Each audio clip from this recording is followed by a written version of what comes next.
बहुत समय पहले की बात है। एक राज्य में एक राजा का राज था। वह अक्सर सोचा करता कि मैं राजा क्यों बना। एक दिन इस प्रश्न का उत्तर प्राप्त करने के लिए उसने अपने राज्य के बड़े बड़े ज्योतिषियों को आमंत्रित किया। ज्योतिषियों के दरबार में उपस्थित होने पर राजा ने यह प्रश्न उनके सामने रखा, जिस समय मेरा जन्म हुआ ठीक उसी समय कई अन्य लोगों का भी जन्म हुआ होगा। उन सब ने मैं ही राजा क्यों बना। इस प्रश्न का उत्तर दरबार में उपस्थित कोई भी ज्योतिषी दे न सका।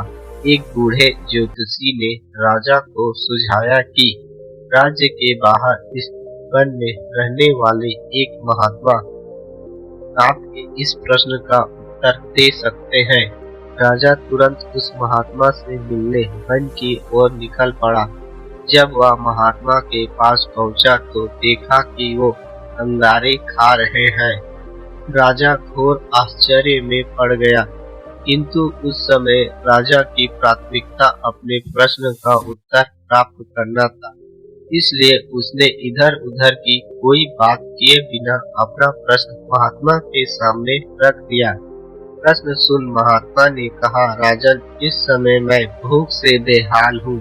मैं तुम्हारे प्रश्न का उत्तर नहीं दे सकता।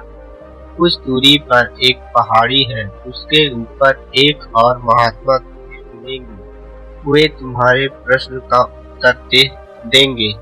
तुम उससे जाकर मिलो। राजा बिना समय व्यर्थ किए पहाड़ी पर पहुंचा।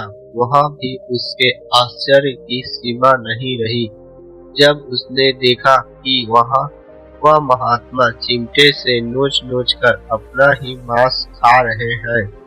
राजा ने उसके समक्ष वह प्रश्न दोहराया। प्रश्न सुनकर महात्मा बोले, राजन, मैं तुम्हारे प्रश्न का उत्तर नहीं दे सकता। मैं भूख से तड़प रहा हूँ।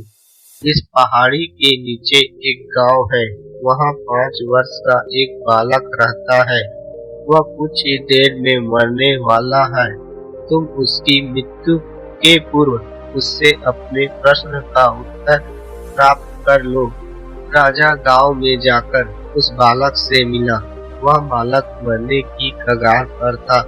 राजा का प्रश्न सुन वह हंसने लगा। एक मरते हुए बालक को हंसता देख राजा चकित रह गया, किंतु वह शांति से अपने प्रश्न का उत्तर की प्रतीक्षा करने लगा। बालक बोला, राजन, पिछले जन्म में मैं, तुम और वो 2 महात्मा जिससे तुम पहले मिल चुके हो भाई थे।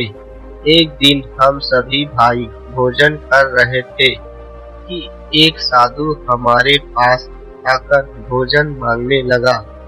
सबसे बड़े भाई ने कहा कि तुम्हें भोजन दे दूंगा तो क्या मैं अंगारे खाऊंगा, और आज वह अंगारे खा रहा है।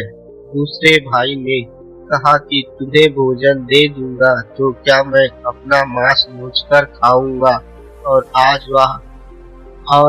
वह अपना ही मांस नोचकर खा रहा है। साधु ने जब मुझसे भोजन मांगा तो मैंने कहा कि तुम्हें भोजन देकर क्या मैं भूखा मरूंगा, और आज मरने की कगार पर हूँ। किंतु तुमने दया दिखाते हुए उस साधु को अपना भोजन दे दिया। उस पुण्य का ही प्रताप है कि इस जन्म में तुम राजा बने। इतना कहकर बालक मृत्यु को प्राप्त हो गया। राजा को अपने प्रश्न का उत्तर मिल चुका था। वह अपने राज्य की ओर चल पड़ा। अच्छे कर्म का फल अच्छा मिलता है, इसलिए सदा सत्कर्म करो और जहाँ तक संभव हो दूसरों की सहायता करो।